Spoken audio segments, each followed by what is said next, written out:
7-6, 7-6. Well, hello and welcome to episode 8 of the Tennis Asia podcast. And on this week's show, we reflect on a rain-soaked Roland Garros with what it's fair to say was mixed results from players from this part of the world.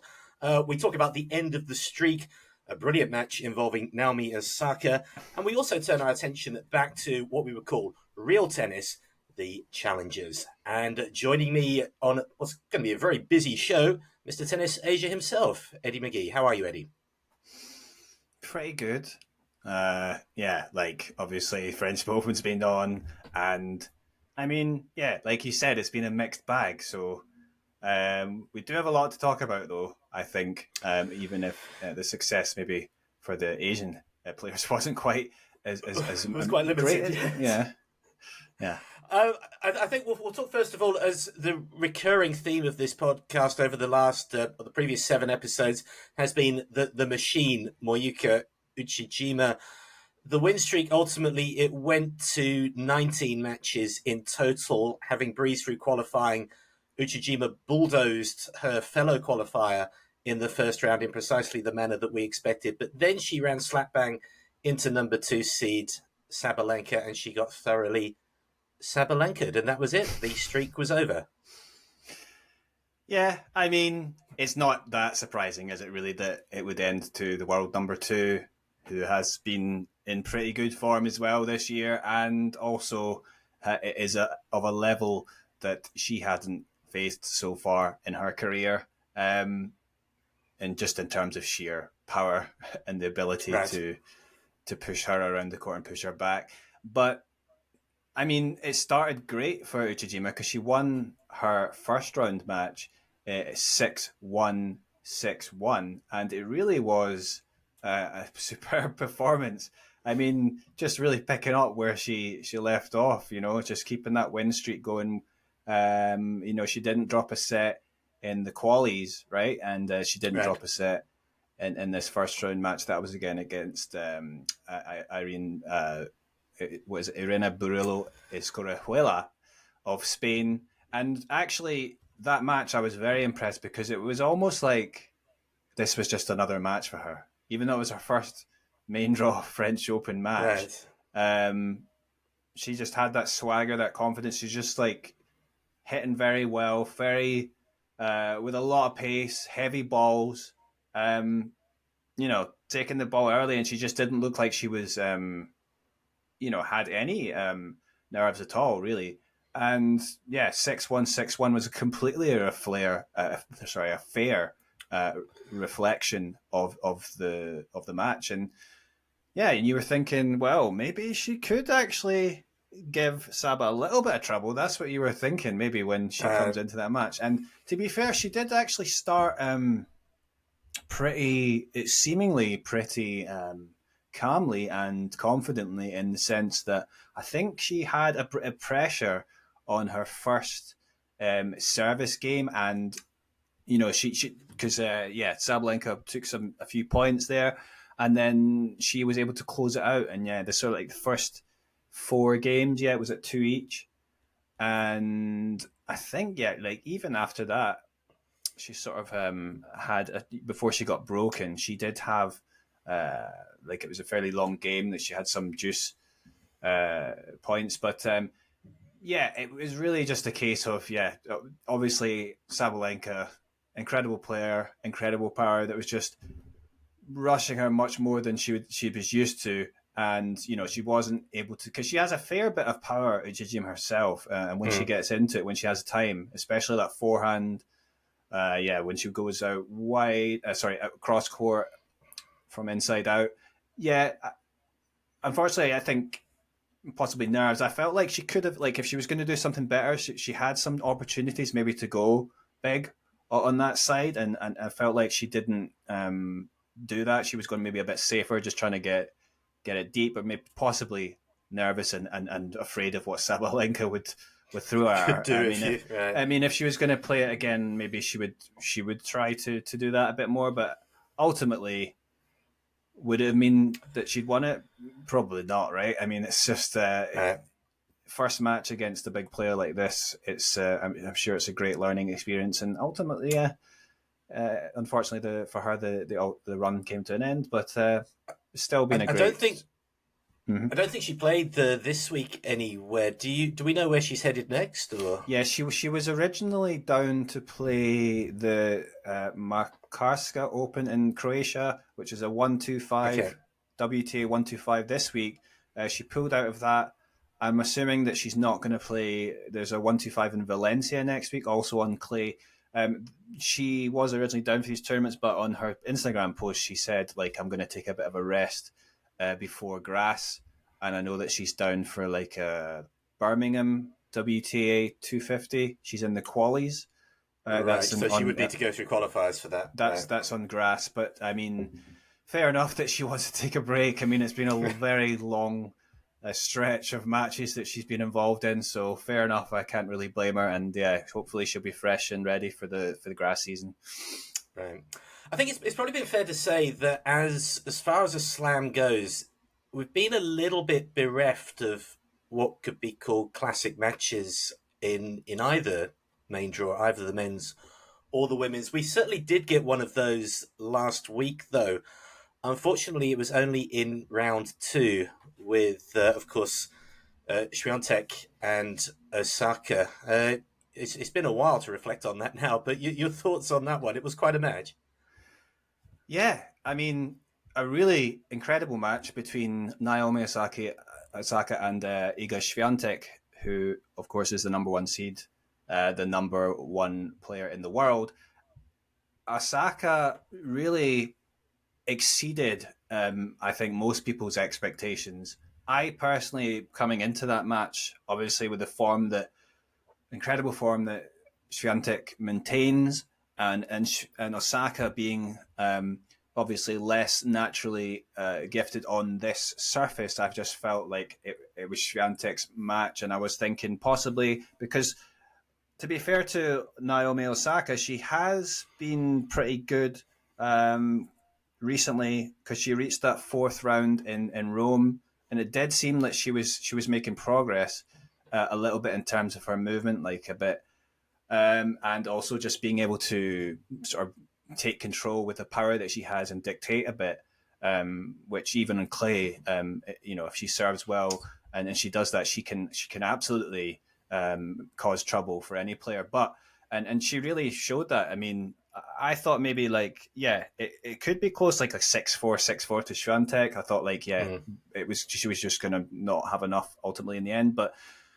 I mean, it started off with Swiatek going up a break, and it was like I think it was 4-2 before when Osaka really started to raise her game, and when she got the break back, she was hitting incredibly well. That backhand was firing beautifully, especially although on both wings. I mean, and yeah, she's just got that power that few women in the world have that is going to, on her day, she's going to cause trouble for any player. And really, when she came back after that break, and then eventually it got into the tie break in the first set, it felt like she was on top, and Swiatek started to look quite nervous. But in the tie break, ultimately it was Swiatek who did better, and it was Osaka who just didn't play a great tiebreak, and then in a way it was sort of like a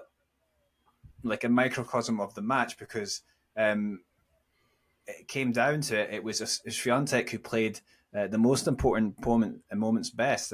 But I mean, going into the second set, you might have thought Osaka would be disheartened by just having played such a great set and then losing in that tiebreak. But no, she started off the second set ridiculously well.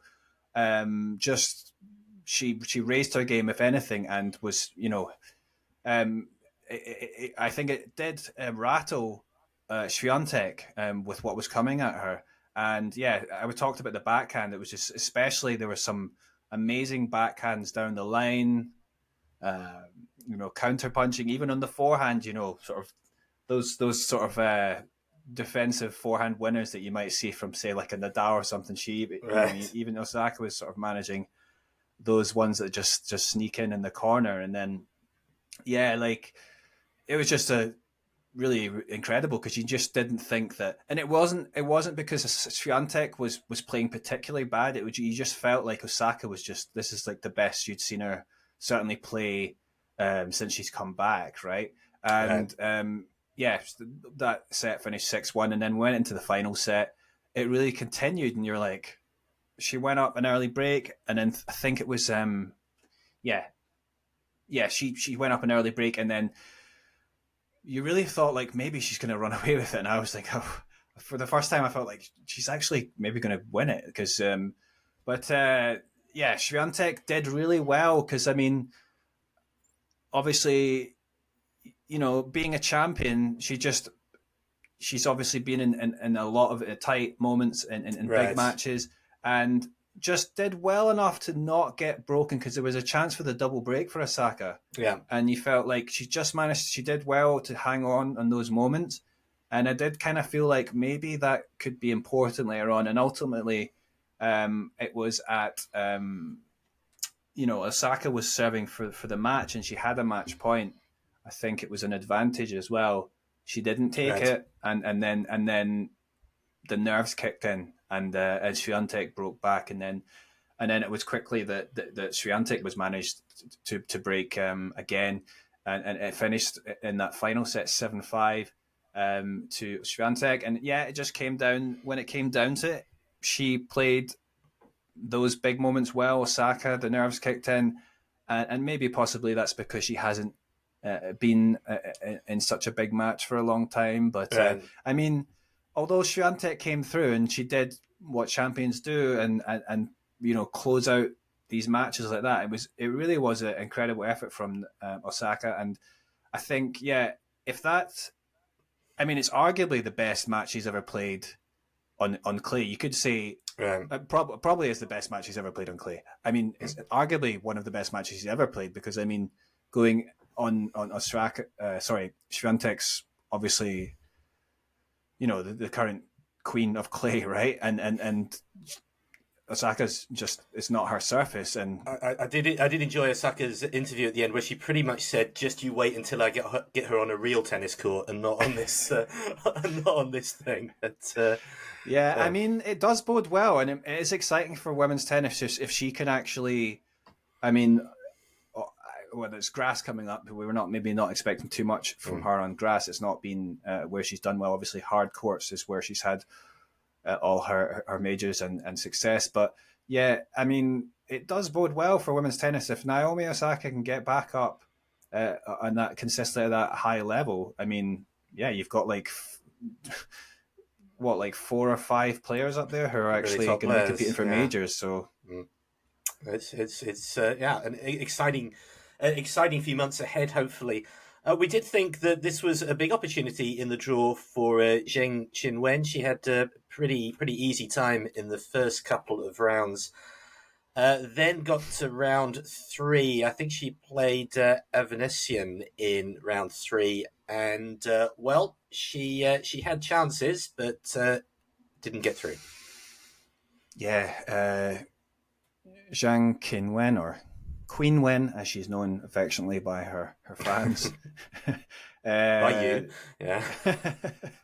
by most people nowadays, No, but like, she started off really well because she had that great. I would say it's a great draw to draw Cornet, who's was playing the last tournament of her career, getting the wild card, and as expected, she came through comfortably 6-2, 6-1, and then in the second round, another decent draw against Tamara Korpash, 6-2, 6-2. So it seemingly, this looked like a good chance for her to go far.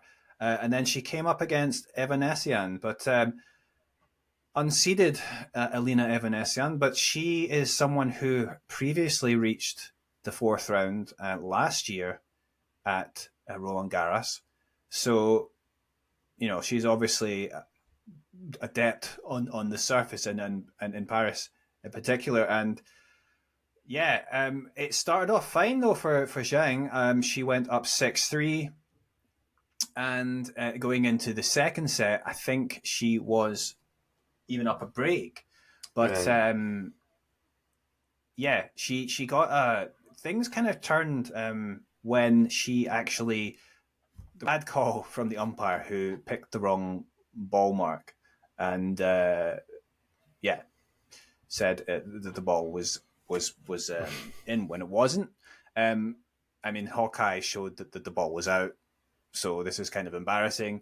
But it seemed to really affect Zhang, and it was a bit strange because it wasn't a particularly important point, right? So it made it love 15, I think, right? So it wasn't but yeah, after she did eventually get broken back, then it just kind of fell apart from there, and then she lost the vast majority of games there forward. Lost that second set 6-3, and then it went into the final set. She was down 2-5, a double break, and you thought it's surely it's going to be over now. But she did surprisingly well. She brought out her best tennis to get it back to 6-all and a tiebreak. Suddenly finding her range and that power and really pushing Evanesyan back. But I think also Evanesyan had created a lot of trouble for her by she was hitting a lot of spinny, high loopy balls that was quite awkward. Those high bouncing ones. It couldn't get, Zheng couldn't get into a rhythm. Sometimes she was hitting errors from that. And then Evanesyan would mix it up by, hitting some proper strokes and hitting them short or changing the angles. So it was quite unpredictable. And especially when she was hitting that ball short on the backhand side, Zheng was struggling because the ball was coming much lower than she was expecting. So yeah, it was a smart play from Evanesyan, and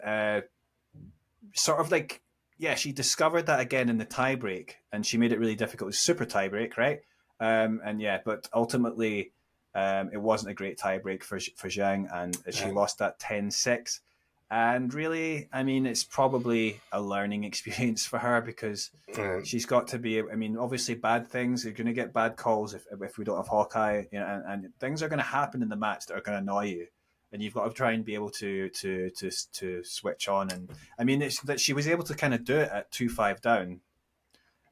Maybe she should have tried that a bit earlier in the match, but easier said than done. Maybe should have asked her opponent if she wanted to change the umpire. Maybe. But,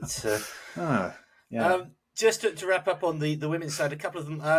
Wang Jinyu actually, I think, got to the third round after two very weird three setters. I think lost the first set in the opening round 6-love. Played Potapova, I think it was, in the third round, raced into a 5-love lead, and then pretty much capitulated and was out. Yeah. And so anything you want to say on her? And also, I guess we should talk about Rybakina briefly as well. Yeah. So Wang Jinyu, so she's, as well as competing in the singles, she was in the doubles, but very good doubles player. But she also is doing pretty well in her singles career, and coming into that third round match, so she did done pretty well. She'd all three setters again come back from behind against Niemeyer, and then finishing that match against Tomova with a 6-1 breadstick. Right. But then coming into Potapova, she was up 5-love, and then amazingly, just sort of fell apart. And to lose from 5-love up and to lose a set 7-5, that's not something that happens commonly. I do remember it happening once for Andy Murray in Wimbledon. Do you remember that?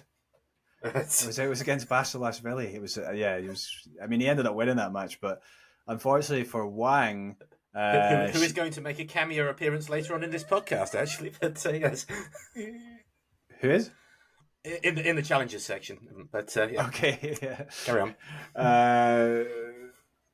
Okay, so all right, Wang, yeah. So I mean, yeah. So she lost that second set. Another tight. Sorry, she won the second set with a tight tiebreak, and then ultimately lost in the final set 6-4. I mean, yeah. What can you say? It's like obviously if you lose from that winning position, it's probably something that's going to hurt a lot for her. But I mean, she did also enter into the doubles, right? And she was actually with someone that we've talked about before on this podcast is the Japanese player Ena Shibahara. They went in as the 10th seeds, and ultimately they lost though in the third round against Tagov and Siniakova. So, I mean, it was a potentially fruitful pairing because they've both done very well in big events in doubles. And unfortunately, for them, it has now ended. And but for Wang, she'll just need to dust herself off and move on to the next the grass season now. So, and anything on Rybakina, or are we going to do? Are we going to do the same as the Roland Garros press corps and just ignore her? Yeah, so that was in reference to her press conference where she was very bored by the question, didn't want to answer them. She said, "If you get any other questions, please." But Rybakina, no, I mean, she'd actually done very well. I mean, coming through to the quarterfinal, she didn't drop a set, and when she played Jasmine Paolini, she just didn't seem the same Rybakina that we've seen before. I mean, Paolini was playing very good and was playing very well from the baseline.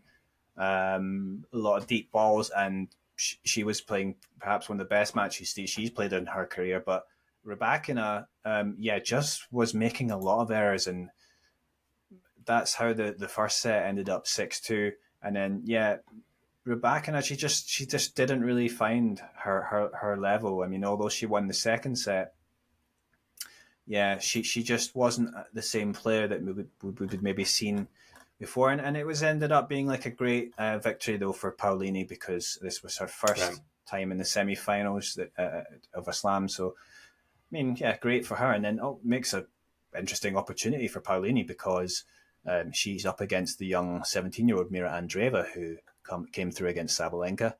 Mira Andreeva as well. Right. I mean, we could claim that she is part of the Tennis Asia remit because she's actually from Siberia. Right. She's actually from deep Siberia, but although she moved to Europe when she needed to develop her tennis skills. But I mean, exciting from that perspective just to have the Paolini against Andreeva. One of them's going to be going into their first ever slam final. And then on the other side you got Swiatek and Coco Gauff, so it's worked out pretty well with the tournament organisers. I think since that classic against Osaka, I think Swiatek has lost a grand total of eight games across 4 matches or 3 matches, so he's looking in quite imperious form now. Any more to say on the women's side of the draw before we move on to the men's? Not really. I mean, from an Asia tennis perspective, it was a little bit. Yeah. I mean, overall, you would say, a bit disappointing because, I mean, especially that we've got, some more on the women's side than we do on the men. I mean, definitely the highlight was really, I suppose, the story was Osaka and how much that level that she brought. So, I mean, that's really the main takeaway I would say is that just, it bodes well for her future. Right. Okay, on to the men's, and first of all, we'll talk about obviously this pod's hero on the men's side, Kwon Soonwoo, and he used his protected ranking to get into the tournament, and he fully justified it. Actually, got past the first round, then put up a pretty decent effort against Seb Korda in round 2, actually grabbing a set. Yeah, so for Kwon, I mean, it's not his best surface. Obviously, clay. I mean, Kwon is definitely a hard court player, but so was his first round opponent, Rusevori of Finland. I mean, Rusevori though has been playing solidly at the ATP level for a little while, right? And but he hadn't come into this in the best form. He hadn't won a lot of matches, and obviously, as I said, for him, Clay's not been great. But nonetheless, he felt like, well, a lot of people would have felt that he should be able to get the job done against Kwon, because Kwon, he'd only played one match in qualities of a challenger on clay coming into this. Right. I mean, to be fair to Kwon, though, I mean, when we saw him in Busan, it did feel like that was about, the best I'd seen him for a long time. And that was, I mean, you were there as well. It felt like I felt like he had his mojo back. Yeah. But obviously it was a bit of a disappointment for him to get that twisted ankle. Came at an unfortunate time, but he seems to have left, I guess, more or less where he left off, because, getting a straight sets victory over Ruusuvuori, he just seemed way more up for it. He just seemed to be handling the conditions well. He was hitting with a lot of pace, deep, and for Ruusuvuori, he just, I mean, it didn't feel like he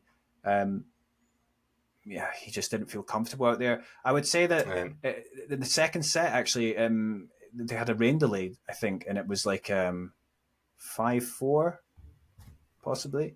I think everyone had a rain delay in that. But it was at the end of the second set, so I thought maybe Ruusuvuori could, maybe that's come at a good time for Ruusuvuori, but Kwon closed it out and really didn't look back. And he went into the the second round against Seb Korda, definitely going in as an underdog there, although Seb is also, less adept on clay. But, I mean, obviously a different level of opponent. He's a seeded player and a lot of power.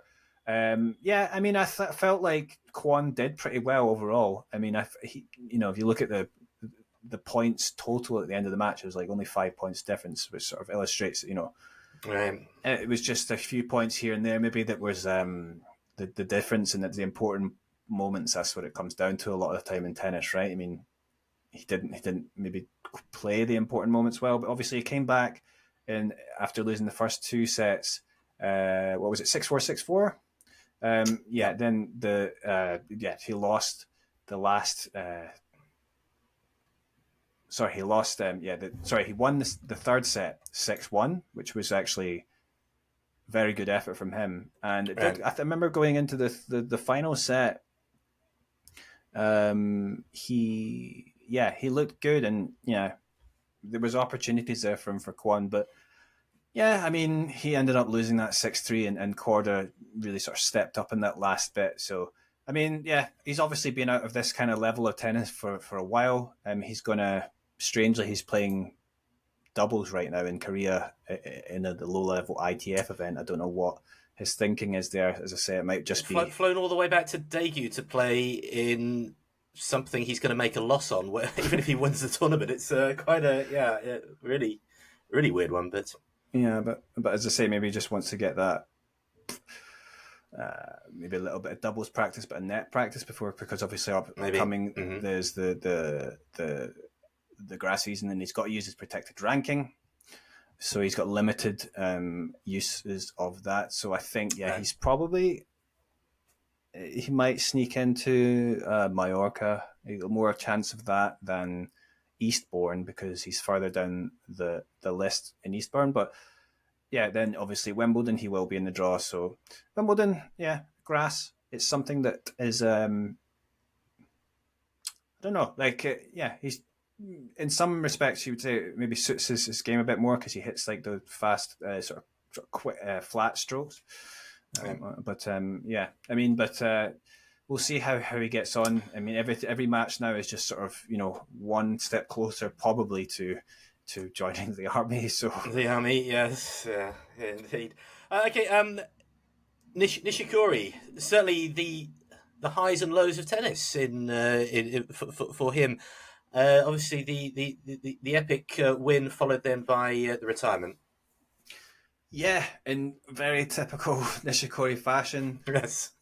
I mean, to be honest, I did not have high hopes, because obviously Nishikori, like we said, he just hasn't played for a long time and kept on delaying his comeback, and then decided to go here in Roland Garros. Yeah, but a 5-set epic that he wins in the final set. I mean, it's just so typical of Nishikori. Yes. I mean, even in this depleted state that he is in now, but winning the first two sets, tight sets as well, 7-5 and then 7-6, and then Eala, who has been much more, obviously he's been playing a lot more recently, comes back 6-3, 6-1 strongly. But for Nishikori to close it out is almost inevitable, 7-5 in the final set, because Nishikori now he still maintains among active players, the best record in 5-set matches. So he's won the highest percentage of matches that have gone 5 sets, which is an impressive record, to be honest. I mean, you could argue maybe that's because he's been pushed to 5 sets a bit more than he should have, maybe, but against players that he maybe shouldn't have. But I mean, obviously in this case we can't really say that, because I mean he there weren't really much expectation on him. But I mean, yeah, obviously coming into the second match, much tougher against Shelton. Unfortunately, for the injury issues flared up for him again after because he lost the first set tiebreak, and then there was a lot of rain delays, and he came back and lost the second set 6-4, and then immediately decided to retire. I mean, possibly if he'd won that set, who knows, maybe he would have continued. But I think the problem is now with Nishikori, these completely recurrent injuries, you do wonder, like, where,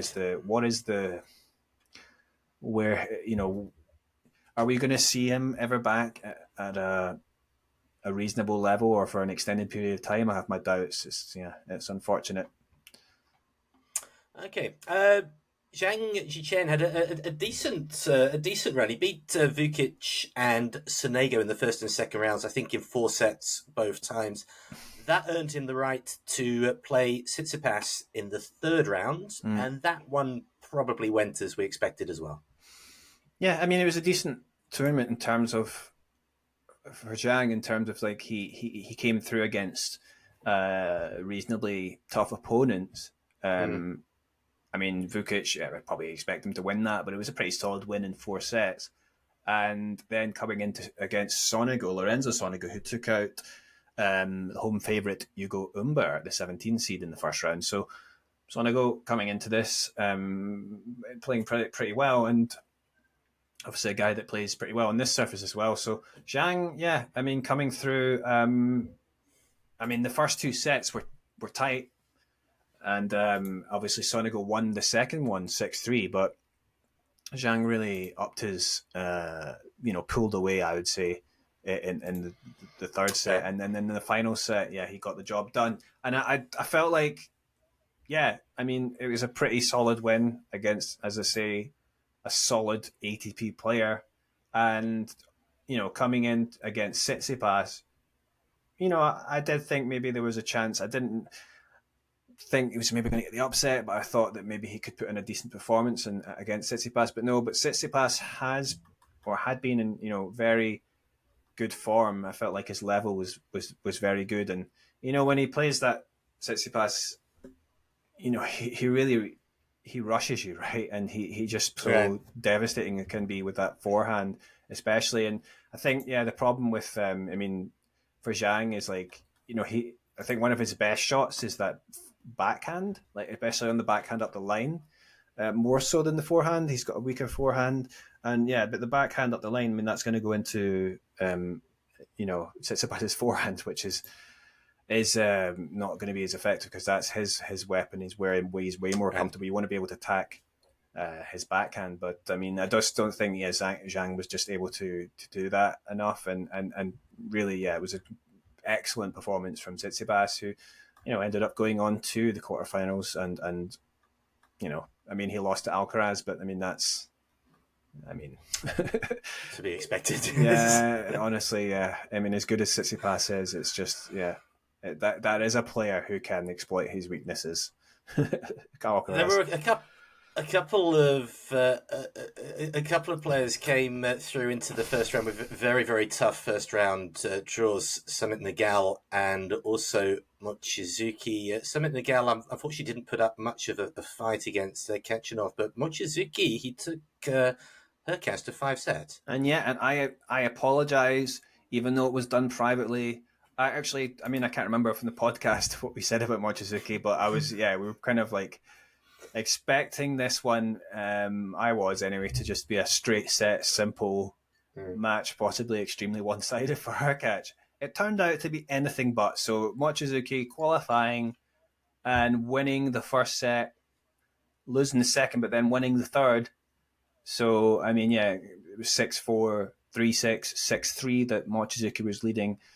Yeah, I mean, obviously causing Hurkacz trouble, but then Hurkacz did manage to find his level and stepped up in that 4 sets out. It was 6-love, and 6-love, and it was a pretty good effort from Mochizuki in the final set, but just not enough. And Hurkacz did get the break and he kept it. So I mean, yeah, can't say it's been a bad tournament for Mochizuki, because we're thinking like, how is he going to do against a player of such quality? But yeah, I mean, it's a bit strange because, for a while I was expecting Mochizuki to be, like more effective on, say, like a grass, because just the way his strokes are, he likes to come into the net and he's got kind of flat strokes as well. But, actually, some of his best success has been on the clay. I mean, he's won a clay challenger title. That's his only challenger title. And yeah. So, I mean, yeah, but he also, maybe, because I always feel like sometimes it's the ones that develop slowly. You don't always expect that end up surprising you. So it'll be interesting to see how he does going on in this season. And obviously we've got Wimbledon coming up, and then the Asian swing after US Open. So yeah. Okay, so correct me if I'm wrong, but the only interest left in the French Open for this part of the world would be Roland Garros, who, quite incredibly, has made it to the semis in the men's doubles. Yeah, thank God for Roland Garros keeping us in Tennis Asia with something to look forward to. Yeah, I mean, obviously, really quite incredible that he's still going. Became the oldest number one. First time number one at 43. Yep, and obviously he won the Australian Open with Ebden. When he was 43, now he's 44, and they're in the semis in Roland Garros. Quite incredible. I mean, yeah, they just beat the 10th seeds, Sander Gillet and Vliegen of Belgium, and yeah, obviously it's been a great partnership. They got a good chance now against the 11th seeds Simon Bolelli and Andrea Vavasori. Someone that they could face in the final is the number 1 seeds Marcel Granollers and Horacio Zeballos, who actually came through against of Tennis Asia interest Zhang Zhizhen of China, alongside the Czech player Tomáš Markáč. Those number 1 seeds came through 6-4, 6-1. It was probably an expected result, but I mean, Tomáš Markáč and Zhang Zhizhen obviously are singles players. Nonetheless, they reached the semi-finals of the Australian Open, and they've done well in the Masters, so they are keeping it going here. And they kept it going with a good result here in Roland Garros. Yeah, it's not too surprising. I kind of sort of expected when I saw the draw that they might face the number 1 seeds, and I thought, quarterfinals is probably as good as they're going to get, and that's actually how it transpired. But I mean, yeah, it's definitely probably something that they're going to keep going if they're getting this kind of success alongside their singles. But obviously another pair that Granollers and Zeballos that could face is the Tsitsipas brothers, who play the number 9 seeds Aravalo and Pavic. So that's potentially quite interesting if Tsitsipas, Petros and Stefanos Tsitsipas can see how far they can go. Bopana, it would be quite an upset if they were to beat the number 1 seeds in the semi-finals. So not particularly expecting that, but who knows? Obviously, Stefanos has a lot of quality, brothers tend to do well. So, Could they'll often do Yeah. well, right? So Indeed. Okay. Enough on the French Open. I don't know how much of an opportunity you had to follow the challenges that have been going on in the second week of Roland Garros, but there was, or actually in the first week of Roland Garros, there was success for Jason Tseng in Vicenza. yeah, really good. I mean, all these challenges that take place during, especially during the first week of Roland Garros, always present an opportunity for some Opportunities, players, guys that didn't qualify or maybe couldn't even get in the qualifiers. The opportunities for them with a sort of somewhat depleted fields to get some success and get back up the rankings. And that was what happened for Jason Tseng. So he's from Taiwan, and we talked before in the podcast how had a bit of a bad year last year, but then started to pick up some form again. He won a challenger title already this year, and just for him to get the title in Vicenza in Italy was very good because he didn't drop a set, and he beat some decent players as well, because he beat the number 4 seed of Kazakhstan, Denis Yevseyev, and also the number 1 seed, who was probably the favourite to win the tournament. That was Francesco Passaro of Italy, so a local player as well. Not always easy to come through that. And then, but he came through 6-3, 6-3, and I did catch the final that was against the number 5 seed Trungaliti of Argentina. 6-3, 6-2. Possibly, I think it was Trungaliti was a bit tired maybe because he had to play, due to the rain delays, he had to play 2 matches, I think, in the one day, and one of them was a 3-setter. So, not ideal, but for Zheng, he came through 6-3, 6-2. I mean, he was all over the place from what I saw. I mean, he's a very quick player, but he just looked very sharp and was making a lot of balls, and he's just much better player on, because with Jason Zheng, he's not got a big frame. He's maybe grown up a little bit, because when he came onto the tour, he looked very thin. He's not the tallest, and he's quite thin frame, but then, I mean, clay is definitely his surface, and he just looks way more comfortable all with his strokes, and he's able to open up the court more. But he moves so well and so quickly that the number of balls that he gets back to at times is quite amazing. But just a great result for him. And then he's continued it on, because now we've gone into, we're doing this podcast a bit later than usual. This is a Thursday. Right, so we're into this midway through the second week of tournaments now. Yeah. So he's playing now, continuing in Prostějov in the Czech Republic, and he's come through again without dropping a set. He beat Kodat of America, and then Vit Kopriva, who's a local player, the 4th seed. So, I mean, seems like sometimes, when you get into the habit of winning, you just can't stop. That's what happened to Moyuka Uchijima. Maybe that's what's happening now for Jason Tseng. So the Uchijima method. Yeah, Campana Lee was in that tournament as well. Is he still in that tournament? He just went out against the number 1 seed, against Laszlo Djere of Serbia, but that's obviously a very tough opponent for a challenger, because Djere's very accomplished player at the ATP Tour level. He's won titles. He's won a 500 title. Very good player on this surface. But he hadn't had a great year on the ATP level, so he's maybe just decided to drop down to get a few matches going and get some more points. But I mean, for Campana Lee, he played in the first round, the round of 32, against Martin Klijan of Slovakia, who actually has been out, or he was out of the game for, I say, 2 years maybe, or a year and a half, 2 years. Right. He retired and then just decided to make a comeback. I mean, Klijan is obviously he's had a long career, and he had a lot of success as well. I mean, his highest ranking was 24 in the world. He's been pretty good in clay as well. So he's had a lot of experience. And when he decided to come back, I don't know, it was the start of this year. It seemed like he, had to start again. He's won ATP titles on clay.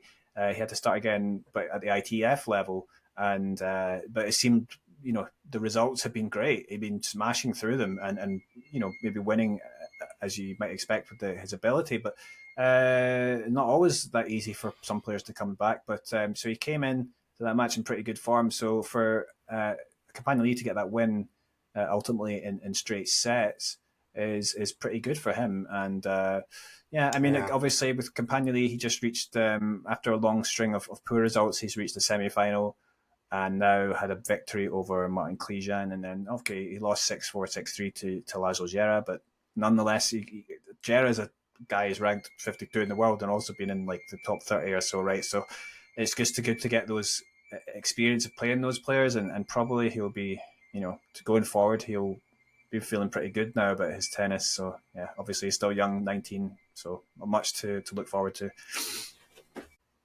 Okay, so any other business this week, and what will you be watching over the next few days? Yeah, so obviously going to keep watching all those guys in Tyler, so many Asian players, and then also see how Jason Tseng is doing in Prostjov, and how could we forget, we've also got Sumit Nagal.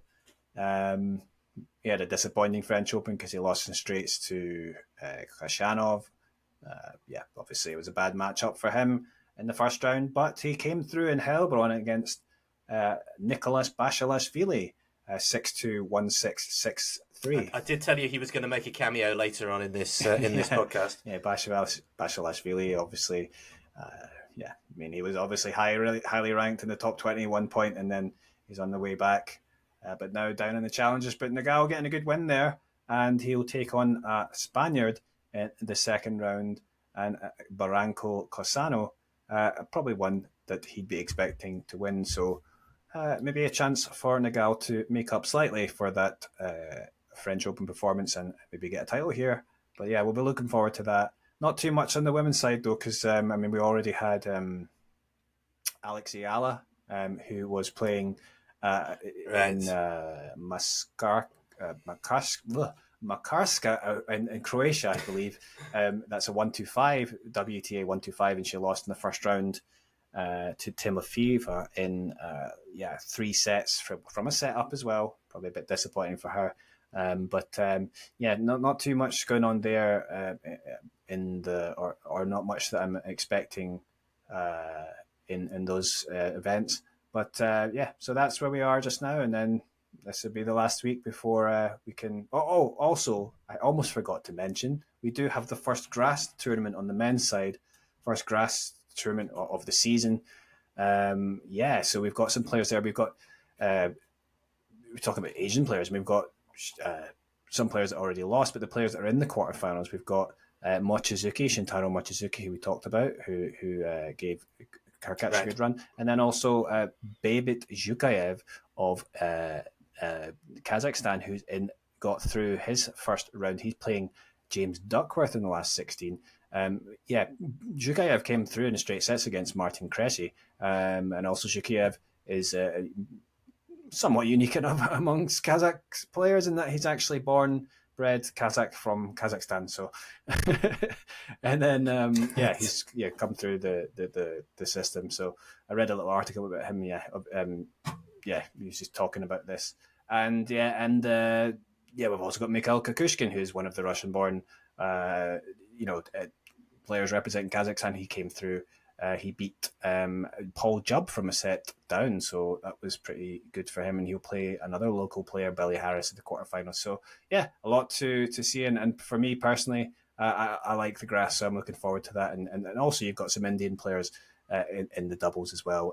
Bambury, who we talked about before, is nearing the top 50. So he's playing with Lloyd Glasspool of Britain. So yeah, potential for them. And also they're playing another Indian pair in the quarterfinals. So there's a good chance of Indians going far here. So so plenty to get stuck into. We've also got, of course, the French Open finals, semis and finals to enjoy. So for now, thank you very much for joining me today, Eddie. Enjoy your tennis over the next few days. Cheers, Alistair. Bye-bye. 46, 76.